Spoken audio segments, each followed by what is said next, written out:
과 함께 이란은 개화하기 가능성까지 버릇 시사하고 있어 국제협상의 최대 권력들로 떠오르고 있습니다. YTN 정진입니다.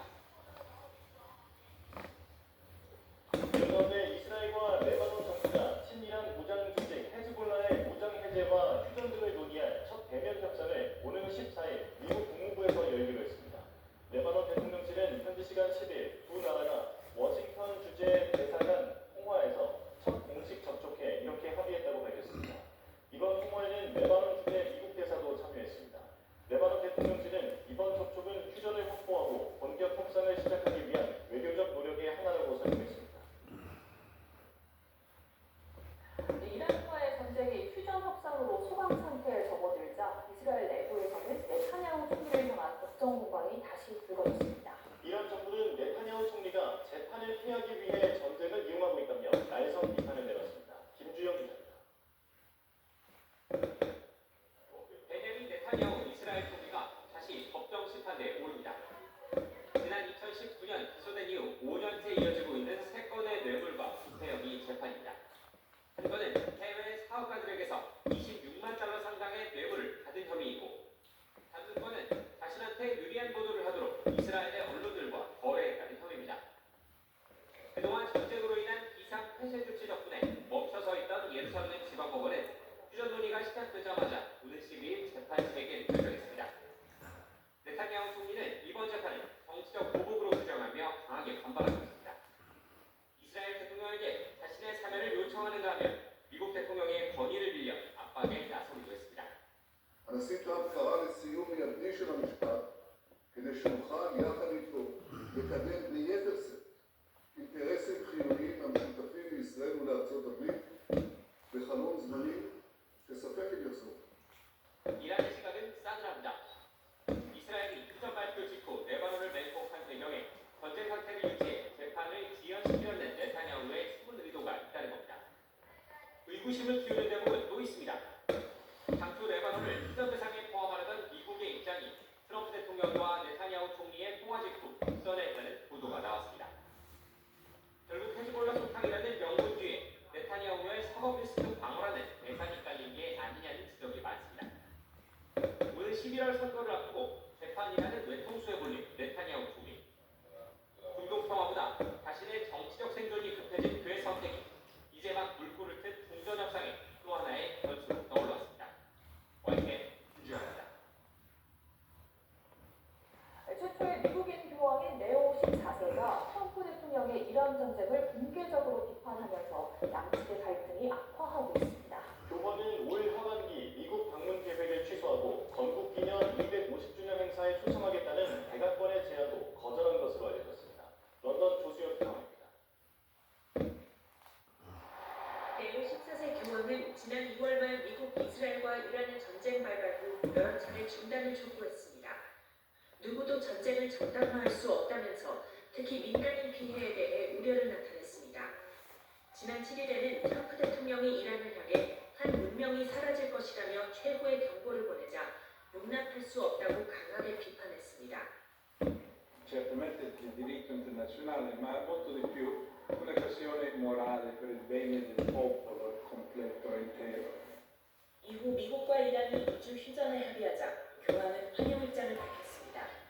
또 기독교인은 폭탄을 던지는 자들의 편에 절대 서지 않는다며 대화만이 평화를 끌어낼 수 있다고 강조했습니다. 특정 인물을 거론하진 않았지만 피트 헤그세스 국방장관 등 기독교 신자로 알려진 우리 관리를 겨냥한 것이라는 해석이 나옵니다. 미국도 교황청을 향해 노골적으로 불편한 심기를 드러내고 있습니다. 이란 전쟁에 대한 교황의 비판이 잇따르자 엘브리지 콜비 미 국방부 정책 담당 차관은 최근 주미 교황청 대사를 국방부로 불러 질책했습니다. 콜비 차관은 이 자리에서 미국은 원하는 것은 무엇이든 할 수 있는 군사력을 보유했다며 교회는 미국의 편에 서는 것이 좋을 것이라고 경고한 것으로 알려졌습니다. 이 자리에 참석한 관계자는 14세기 프랑스 왕실이 로마 교황을 압박하기 위해 군사력을 사용했던 아비뇽 교황 시대까지 언급됐다고 전했습니다. 하지만 교황은 올 하반기 미국 방문 계획을 취소하고 오는 7월 4일 미국 건국기념 250주년 행사에 초청하겠다는 백악관의 제안도 거절하는 등 강경한 태도를 보이고 있습니다. 아칸에서 YTN 조지현입니다. 첫 종전 협상을 앞두고 미국과 이란은 호르무즈 해협 개방과 통제권을 둘러싼 공방을 벌였습니다.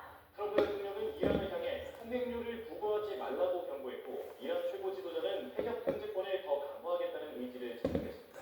워싱턴에서 신윤정 특파원이 보도합니다. 도널드 트럼프 미국 대통령은 이란의 호르무즈 해협을 통과하는 우주선을 통행료를 부과하지 말라고 경고했습니다. SNS에 올린 글에서 이란이 해협 통행료를 부과하고 있다는 보도가 있다면서 그렇게 하지 않는 게 좋고 만약 하고 있다면 당장 중단하는 게 좋을 것이라고 밝혔습니다. The immediate priority of the president is the reopening of the strait without any limitations, whether in the form of tolls or otherwise. 트럼프 대통령은 또 이란의 협조 여부와 상관없이 석유는 아주 빠르게 다시 흐르기 시작할 것이라고 말했습니다. 이란이 호르무즈 개방 약속을 지키지 않더라도 석유 공급과 유가 안정에 충분히 대응할 수 있다는 자신감을 드러낸 것으로 보입니다. 같은 날 이란 최고 지도자인 모즈타바 하메네이는 휴전 발표 뒤 첫 성명을 내고 호르무즈 관리 수준을 새로운 차원으로 격상하겠다고 밝혔습니다.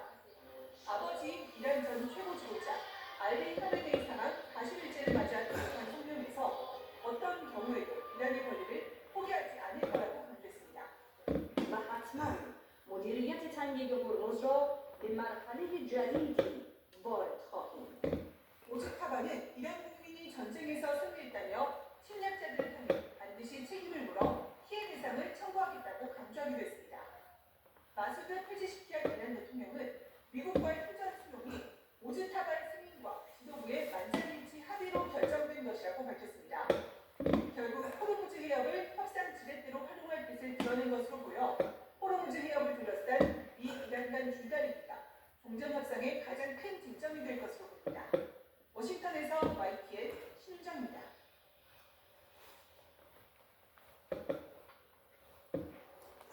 50년 가까이 미국과 서방의 제재를 받아온 이란이 이번 전쟁을 계기로 한 호르무즈 해협 봉쇄로 입장이 정반대가 됐다고 이란 타스님 뉴스가 현지 시간 12일 보도했습니다. 이 매체는 이란은 호르무즈 해협이라는 경제적 도구를 갖게 됐는데 이 도구는 서방에 대해서 제재의 관계를 완전히 바꾸겠다고 해설했습니다. 이어 유럽 배가 이 해협을 지나길 원한다면 그들은 이란에 대한 제재를 풀거나 높은 비용을 치러야 하는데 제재 부과자와 제재받는 이가 뒤바뀌는 셈이라고 분석했습니다. 이란 동부와 동력파가 연결된 이 매체는 또 호르무즈 해협에서 이란이 해협 통행료로 수십억 달러의 경제적 이익을 창출하는 기회를 얻게 됐다고도 전망했습니다. 미주가 휴전 합의에도 페르시아만에 고립된 선박들은 여전히 호르무즈 해협 통과를 주저하고 있습니다. 선박 통과에 대해 이란 측에 명확한 지침이 없는 상황에서 선원들은 종전 협상만 바라봐야 하는 상황입니다. 오만 무스카트에서 안동준 기자의 보도입니다. 미국과 이란 간의 휴전 기간 2주가 흘러가고 있지만 호르무즈 해협 상황은 크게 변하지 않았습니다. 개방인지 봉쇄인지 불분명한 상황이 이어지면서 선박들은 여전히 호르무즈 해협을 통과하길 주저하고 있습니다. 외신 보도마다 숫자는 조금씩 다르지만 휴전 협정 이후 해협을 통과한 선박은 10척 초반대에 불과합니다. 게다가 해협을 지난 선박들은 이란 국적이거나 이란이 실질적으로 운용하는 선박으로 알려졌습니다. 이란이 해협을 개방한다고 밝힌 바도 있지만 선박들은 통과 시기나 방법에 대한 이란 당국의 명확한 지침을 전달받지 못한 것으로 전해졌습니다. 세계 5위 해운사인 하파크로이드 역시 현재 호르무즈 해협에 고립된 컨테이너선 6척을 그대로 머물게 할 방침이라고 밝혔습니다. 해협 상황이 불확실한 상황에서 섣불리 선박을 움직이기에는 선원들의 안전 등 위험을 감수해야 하기 때문입니다. 영국 일간지 가디언이 인터뷰한 선원은 정신적 충격을 최소화하려 했지만 이제는 불가능한 수준이라는 심경을 전하기도 했습니다. 전쟁이 발발해 호르무즈 해협이 봉쇄된 지 벌써 40일대에 접어드는 만큼 선원들도 임계점에 도달한 것으로 보입니다. 휴전 이후에도 호르무즈 해협의 상황은 여전히 불확실합니다. 결국 선원들은 파키스탄에서 열릴 종전 협상에 마지막 기대를 걸 수밖에 없는 상황입니다. 오만 무스카트에서 YTN 안동준입니다. 봉쇄된 호르무즈 해협 대신 우회 경로를 통해 확보한 원유가 울산항에 들어오면서 일단 원유 수급에 숨통이 트였습니다. 하지만 이번에 들어온 물량이 4일치에 불과한 데다 원자재 방송 지연에 대한 우려는 여전합니다. JCN 울산 중앙방송 구현미 기자입니다. 중동 사태 이후 수입원유가 끊겼던 S-오일에 원유가 공급됐습니다. 전국 비축유가 아닌 수입원유가 S-오일 울산 공장에 공급된 건 10여일 만입니다. 공급된 원유는 사흘치 분량이 208만 배럴. 원유를 운송한 선박은 공세된 호르무즈 해협이 아닌 사우디 양구항만 우회 경로로 지난 5일 울산항에 도착했습니다. 울산세관은 지체 없이 통관시켰고 원유는 지하배관을 통해 S-오일 원유 탱크에 바로 공급됐습니다. 원유 납부타를 울산에 입항하는 경우에 평일 같으면 이제 24시간, 공휴일 같으면 72시간까지 최대 걸리는 것을 현재는 거의 실시간으로 처리하고 있습니다. 세관은 지난 8일 울산항에 입항한 브라질산 원유 142만 배럴도 신속히 통관시켰습니다. 중동 사태 관련 공급망 위기 대응팀을 가동한 울산세관은 원유와 납부타 등 수입 의존도가 높은 품목을 집중 관리하고 있습니다. 한국무역회 울산지역본부도 중동 정책 여파로 타격을 입은 기업들에 대한 파악에 나섰습니다.